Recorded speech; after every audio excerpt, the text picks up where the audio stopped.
Welcome back to my YouTube channel beauty Jit daily ব্লগৰ পৰা ব্লগটো আৰম্ভ কৰিছোঁ। সন্ধিয়া সময়ত আজি ব্লগটো আৰম্ভ কৰিছোঁ। সন্ধিয়া সময়ত একদম ধুনীয়াকৈ কি বনাই লৈছোঁ দেখিছে নহয়, চাহকাপ খাবৰ কাৰণে। সন্ধিয়া এনেকৈ চাহকাপ খাই কোনে কোনে ভাল পায় বাৰু জনাবচোন দেই। তাৰপিছতে চাহ তাহ খাই কৰি ৰাতিৰ ভাতৰ সাজৰ কাৰণে এইফালে যোগাৰ কৰিলোঁ। এইফালে মটৰ এনেকৈ বনালোঁ। আচলতে বেটাৰ কাৰণে মাছ আছিলে, সেইটো কাৰণে আমাৰ হাজবেণ্ড আৰু মোৰ কাৰণে এনেকৈ মটৰ আলু এনেকৈ পনীৰহে আহি গৈছে দেই, এনেকৈ বনাই থৈ দিলোঁ।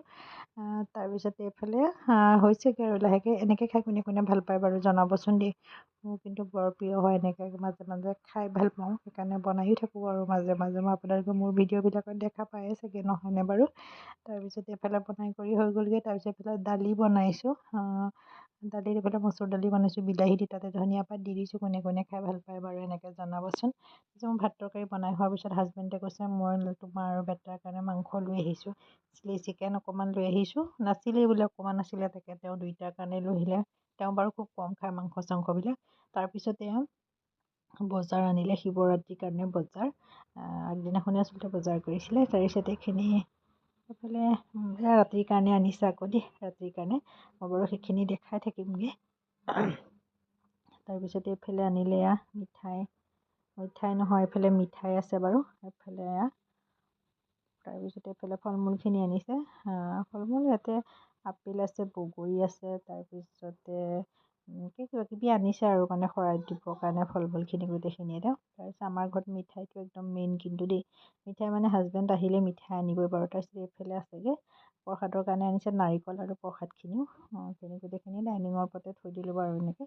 তাৰপিছত যে মই যে কৈছিলোঁ আনিছিলে বুলি, সেয়া চাওক, চিকেন ফ্ৰাইড ৰাইচ আনিছিলে সেইদিনাখন ৰাতি। ভাত যে বনালোঁ মই, ভাতখিনি আচলতে মোৰ তেনেকৈয়ে থাকি গ'ল। দালি তাৰপিছতে হেৰিখিনি থাকি গ'লগৈ।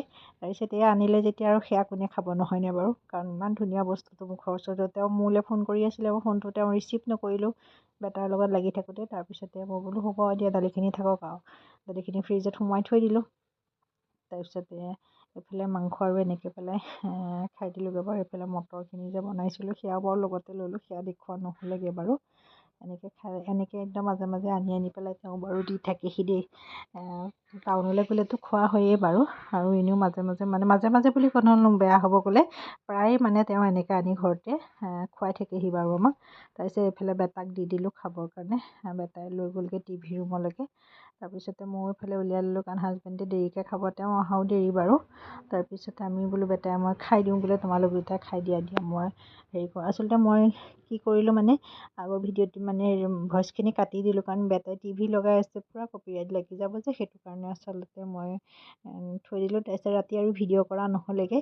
পিছদিনাখন আবেলি টাইমতহে হেৰি কৰিছিলোঁ দেই, শিৱৰাত্ৰিৰ দিনাখন, অৰ্থাৎ যোৱাকালি ভিডিঅ'। তাৰপিছতে এইফালে ফল মূলখিনি ধুনীয়াকৈ ধুই কৰি গোটেইখিনি ঠিক ঠাক কৰি থৈছোঁ, কাৰণ 5টা বজাৰ পৰাহে শিৱৰাত্ৰি লাগিব বুলি কৈছিলে। সেইটো কাৰণে মই গোটেইখিনি ঠিক ঠাক কৰি মেলি লৈ, আঙুৰৰ থোপাটো ইমান ভাল লাগিছিলে চাওকচোন।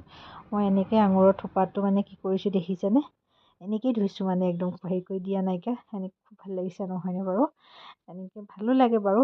তাৰপিছত অকণমান ভিডিঅ' কৰি ভিডিঅ' কি আৰু এটা ভিডিঅ' গান এটা তেনেকৈ লগাইছিলোঁ। তাৰপিছত এইটো এনেকৈ থাকি গ'ল, মই আৰু হেৰি কৰি নিদিলোঁ, ভাল লাগিছে সেইটো কাৰণে থৈ দিলোঁ। এইফালে চাওকচোন কিমান ধুনীয়া লাগিছে ন, লাগি থাকিলে গছত কিমান ধুনীয়া লাগে। তাৰপিছত এইফালে 5টা, চাৰে 5টা, 6টা, চাৰে 6টামান বাজিলে আৰু। তাৰপিছতে মই এইফালে প্ৰসাদখিনি ধুনীয়াকৈ ঠিক কৰি লৈছোঁ। এইফালে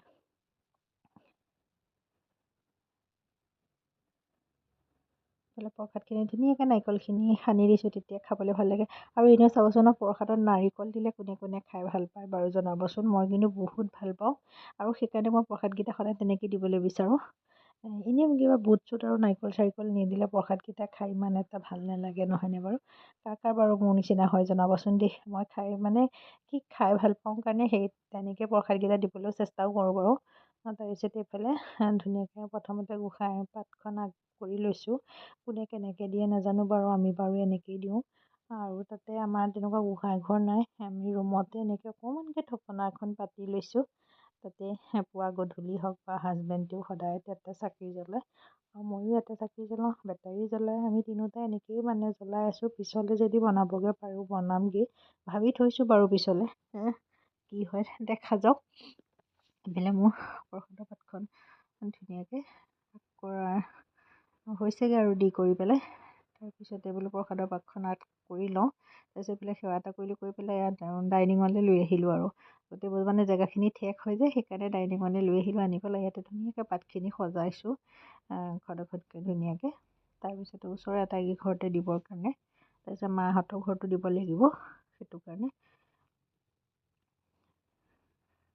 সজাই কৰি হৈ গ'লগৈ। তাৰপিছত প্ৰসাদ খাই কৰি আজৰি হ'লোগৈ বাৰু। খাই কৰি হোৱাৰ পিছত আহি গ'লোঁ আকৌ সন্ধিয়া মানে কি ৰাতি সাজৰ কাৰণে, কাৰণ নিৰামিষেই খাব লাগিব ৰাতি আজি, নিৰামিষ খাব লাগিব। সেইটো কাৰণে মই কি বনাম ভাবি থাকি তাৰপিছতে খিচিৰি বনালোঁ। খিচিৰি খাই কোনে কোনে ভাল পায় বাৰু জনাবচোন দেই। মই কিন্তু বহুত ভাল পাওঁ খিচিৰি খাই, সেইটো কাৰণে আচলতে বনায়ো ভাল পাওঁ। আগতে খাই ইমান ভাল নাপাইছিলোঁ, এতিয়াহে খাই পেলাই ইমান ভাল পাওঁ নহয়। তাৰপিছত এইফালে কেঁচা মটৰ ল'লোঁ, সৰু আলুটো ল'লোঁ, তাৰপিছতে এয়া গাজৰ লৈ পেলাই এনেকৈ অকণমান শুকান নিচিনাকৈ ভাজি এখন বনালোঁ। বেটাই বাৰু নাখায়, হাজবেণ্ড আৰু মোৰ কাৰণেহে। তাৰপিছত এইফালে বনাই কৰি তাৰপিছত বেটাকো আচলতে একো খাবলৈ দিয়া নাই, নিৰামিষে খাবলৈ দিছোঁ। তাক পাপৰ দি পেলাই খিচিৰি নাখায়, তথাপিও অকণমান খালে আৰু মানে সি। তাৰপিছত এইফালে বেটাই লৈ গ'ল। মোৰ ভিডিঅ'টো চাই কেনেকুৱা পালে জনাব, লগতে লাইক কৰিব, কমেণ্ট কৰিব, শ্বেয়াৰ কৰিব, ছাবস্ক্ৰাইব কৰিবলৈ নাপাহৰিব। আজি